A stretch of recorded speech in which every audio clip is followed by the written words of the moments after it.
All right, so 435, congruent chords and arcs. This is adding to the rules you guys have already learned. All right, so it says two chords are congruent if and only if. Remember, if and only if statements. Their corresponding arcs are congruent.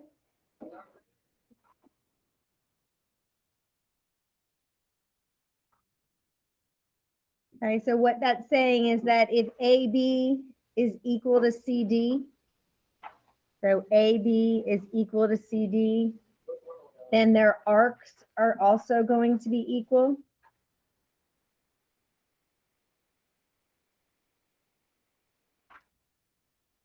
So what that looks like is if they tell you AB is congruent to CD, then your arcs would be equal. If they don't tell you they're congruent, then the arcs might not be equal. Okay, and that can be either way. If you know the arcs are equal, then the chords are equal. You know the chords are equal, then the arcs are equal. All right, so it says two chords are congruent if and only if they are equidistant. That means the same distance from the center.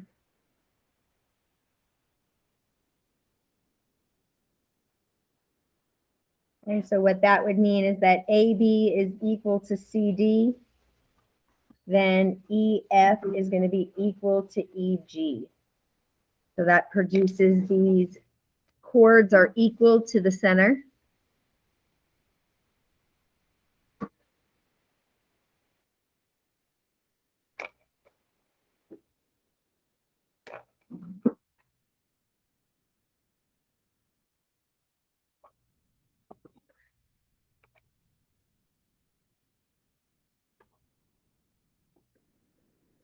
All right, and then the last thing says if a diameter or a radius is perpendicular,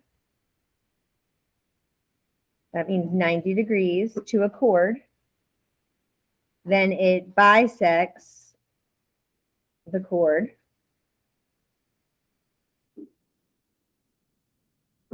So since this is 90 degrees, it's going to bisect that chord. So that would be that's congruent to that, or that's congruent to that. And its arc, the chord and its arc, sorry.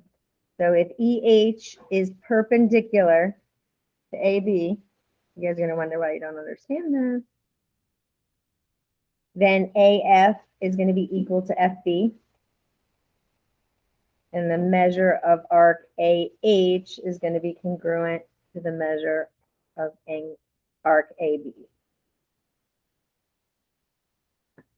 So because those are perpendicular, EH to AB, then we know that AF is going to be congruent to FB.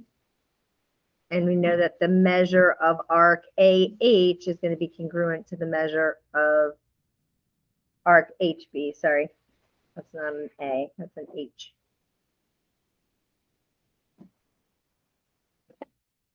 So then these tiny little arcs are congruent. Nope. All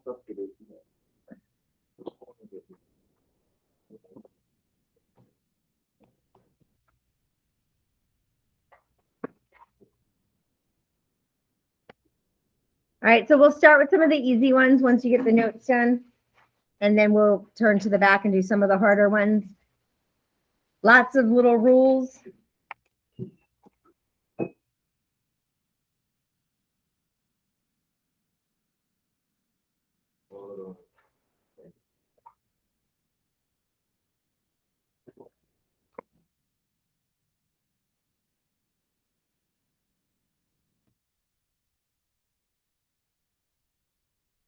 And if you have looked at this review packet further than just what's right here, you guys will go back, don't worry.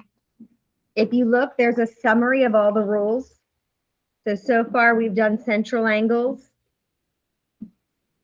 And that's about all we've done. Oh, we've done area and circumference and arc length, but there's still quite a few in here that we've got to learn. So there's a summary sheet. Yep, it's in your packet.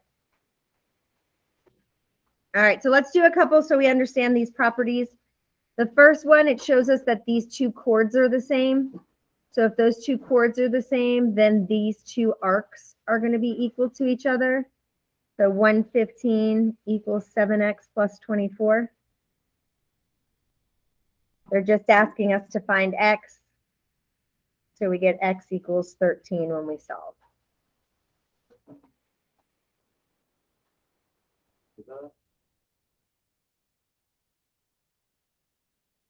All right, so number 2 tells you that these two arcs are equal, which means these two chords will be equal.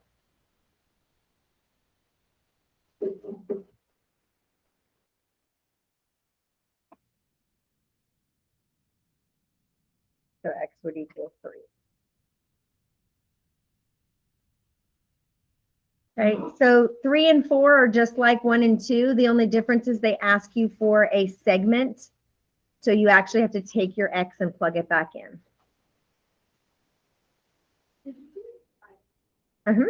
Yep. You're still writing the notes? You're done?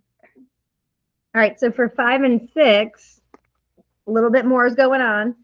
We know that these two chords are congruent, so that means these two arcs are congruent.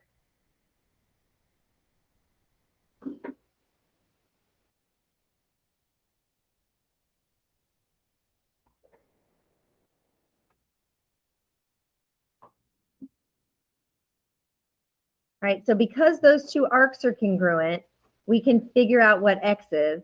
How could we figure out what x is? Well, they are equal to each other.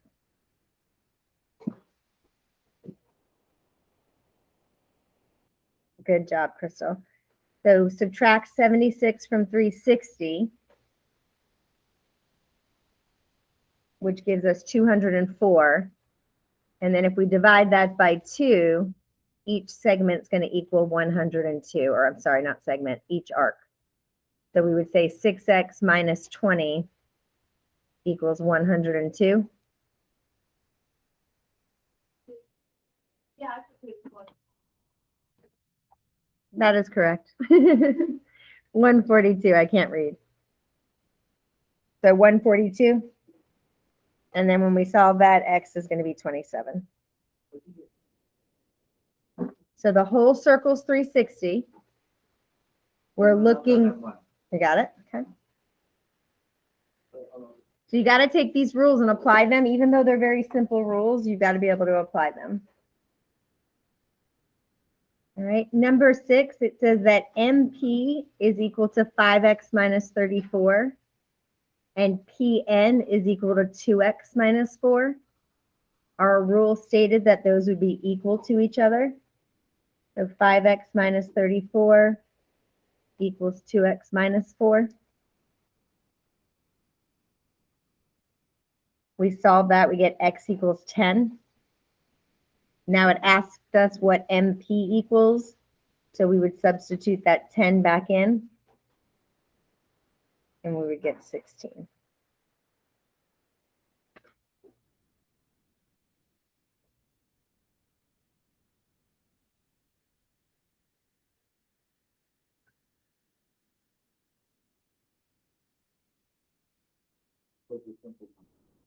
Yeah, it's just simple math. You just have to know if they're equal to each other, or they're equal to 360, or they're equal to 180. All right, so if we go on the back, some of these have a little bit more going on. So let's go ahead and try number 9. It says in circle Z, RS is 18 and TY is 42. All right, so if RS is 18, what is that going to make TV? Not 18. TV is going to be half. Good, 9. TU would be 18. That's the whole segment. All right. What would WS be? 9. Good. Because TU is 18, because your chords are congruent.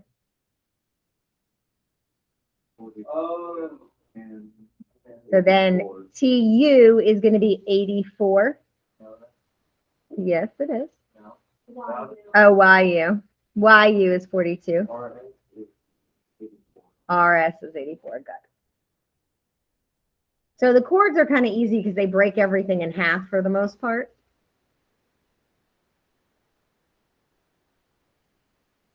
Pretty simple. You want to look at,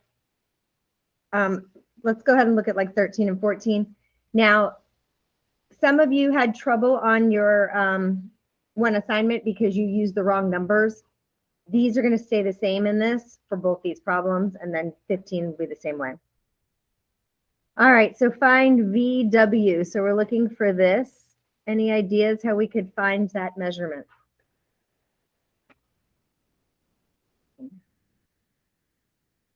Awesome, good job. So x squared, which is going to be your SW, plus 5 squared is going to equal 13 squared. Pythagorean theorem comes back anytime you have a right angle. Okay, then you would get x equals 12. So that would be the radius here, or not the radius, but this small segment. So the other segment, BW, would be double, which would be 24.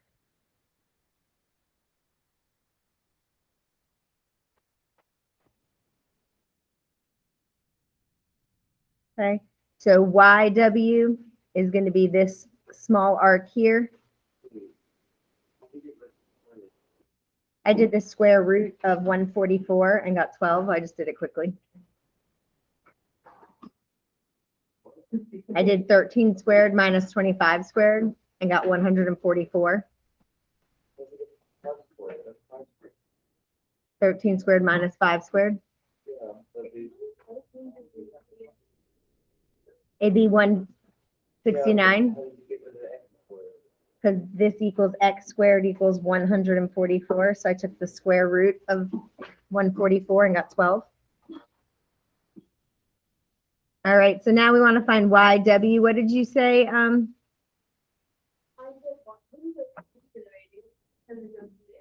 Yes, so the radius would be what, 10? Oh, 13, yeah, sorry. So that's 5. So then this little piece would be 8 if we needed it. So that's 5. Yeah, the radius is 13. We're looking for YW. We don't know that angle, do we? So we have to find that angle.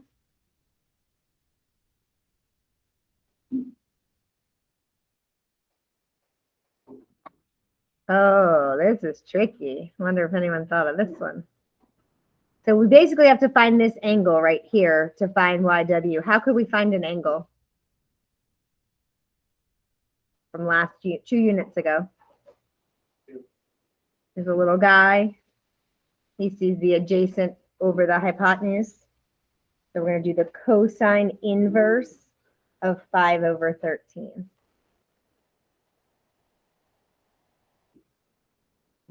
Which would be, I didn't think of that at first, 67 degrees. So that means that YW would be 67 degrees also. So it's bringing back your trig function. All right, you guys have 25 minutes. You can start working on your sheet. I'll come around and help you. Is it the back of that one sheet? Yep. Yep, I'll go back.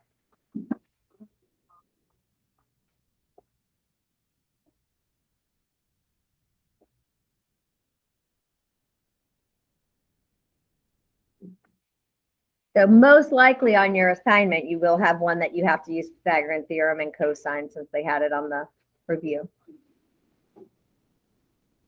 You're good?